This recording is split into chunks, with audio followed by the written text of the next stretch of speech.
জয় শ্রী গণেশ। ওং দেবেন্দ্র মৌলি মন্দার মোকর অন্ধকণারুণা বিঘ্ন হরন্তু হে রম্বচরণাম বুজ বেনবৌ। ওং গং গণপতয় নমঃ। আজকের রাশিফল চ্যানেলে আপনাদের সুস্বাগতম। দর্শক বন্ধুরা নমস্কার। বন্ধুরা, আপনারা যদি আজকের রাশিফল এই চ্যানেলে নতুন হয়ে থাকেন তবে আজকের রাশিফল এই ছোট্ট চ্যানেলটিকে আগামী আপডেটের জন্য চট করে সাবস্ক্রাইব করে পাশে থাকুন।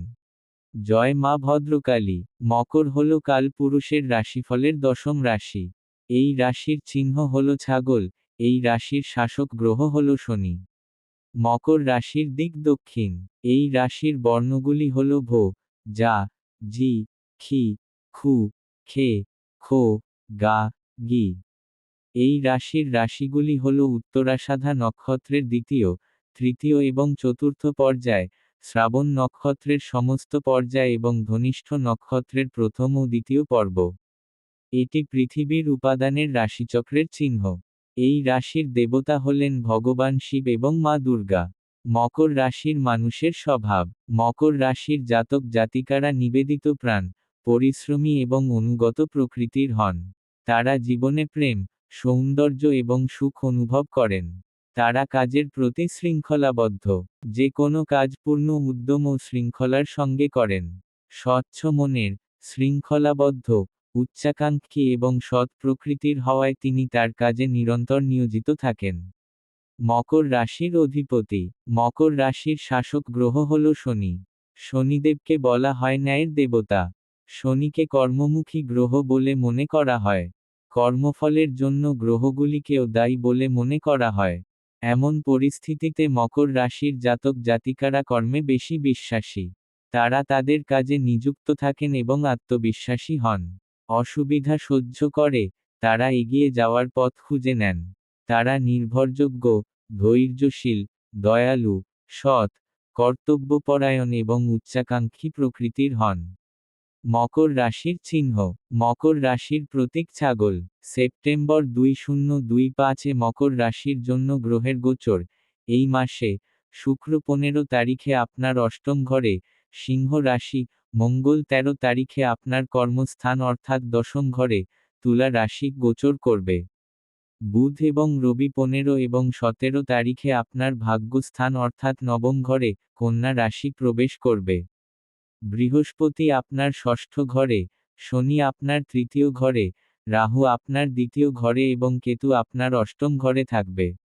মকর রাশির মাসিক রাশিফল সেপ্টেম্বর 2025। এই মাসে আপনার কিছুটা স্বাভাবিক সময় যাবে। মাসের প্রথমার্ধে ধৈর্য প্রয়োজন, বিশেষ করে কর্মক্ষেত্রে। দ্বিতীয়ার্ধ একটি উল্লেখযোগ্য পরিবর্তন নিয়ে আসবে, যেখানে মঙ্গল আপনার কর্মজীবনকে উদ্দীপ্ত করবে এবং অন্যান্য গ্রহগুলি আপনার ভাগ্যকে বাড়িয়ে তুলবে। যদিও আর্থিক বিষয়ে সতর্ক ব্যবস্থাপনার প্রয়োজন, পারিবারিক জীবন শক্তির উৎস হয়ে থাকবে। বন্ধুরা, আপনারা যদি আজকের রাশিফল এই চ্যানেলে নতুন হয়ে থাকেন তবে আজকের রাশিফল এই ছোট্ট চ্যানেলটিকে আগামী আপডেটের জন্য সাবস্ক্রাইব করে পাশে থাকতে ভুলবেন না। বন্ধুরা, আমাদের প্রোগ্রাম যারা যারা দেখেন কিন্তু আজকের রাশিফল এই ছোট্ট চ্যানেলটিকে এখন সাবস্ক্রাইব করেননি তারা এবার তো সাবস্ক্রাইব করুন। যাই হোক, আপনাদের দিন শুভ মঙ্গলময় হোক।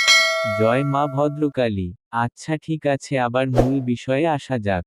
কর্মজীবন ও চাকরি। কর্মজীবনের দিক থেকে আপনি মাসের প্রথমার্ধে কিছু চ্যালেঞ্জ এবং কাজের চাপের সম্মুখীন হতে পারেন। ধৈর্য ধরুন এবং মেজাজ হারাবেন না। পরে তৃতীয় সপ্তাহে মঙ্গল আপনার দশম ঘরে প্রবেশ করার ফলে আপনি কিছু পরিবর্তন এবং মানসিক চাপ হ্রাস দেখতে পাবেন, সাথে সাফল্য অর্জনের জন্য একটি শক্তিশালী প্রেরণা পাবেন। যারা চাকরি পরিবর্তনের চেষ্টা করছেন তারা দ্বিতীয় সপ্তাহের পর ইতিবাচক ফল পাবেন। আর্থিক অবস্থা। আর্থিকভাবে এই মাসটি স্বাভাবিক থাকবে কারণ আপনি অনেক ব্যয়ের সম্মুখীন হতে পারেন। আপনার দ্বিতীয় ঘরে রাহুর গোচর অপ্রত্যাশিত ব্যয়ের কারণ হতে পারে। আপনাকে বেশি অর্থ প্রদান করতে হতে পারে এবং কম রিটার্ন পেতে পারেন, তাই বড় কেনাকাটা এবং বিনিয়োগ স্থগিত করার চেষ্টা করুন। এই মাসে কিছু অপচয়মূলক ব্যয়েরও ইঙ্গিত রয়েছে। পারিবারিক জীবন। পারিবারিক জীবন ভালো যাবে কারণ আপনি পরিবারের সদস্যদের কাছ থেকে ভালো সমর্থন পাবেন এবং আপনি একটি পারিবারিক অনুষ্ঠানে অংশ নিতে পারেন। পরিবারের সদস্যদের সাথে একটি ভ্রমণের ইঙ্গিত রয়েছে। অষ্টম ঘরে কেতু এবং শুক্রের গোচরের কারণে আপনার জীবনসঙ্গীর সাথে কিছু ভুল বোঝাবুঝি হতে পারে। স্বাস্থ্যের দিক থেকে এই মাসটি স্বাভাবিক থাকবে, তবে আপনাকে মনোযোগী হতে হবে।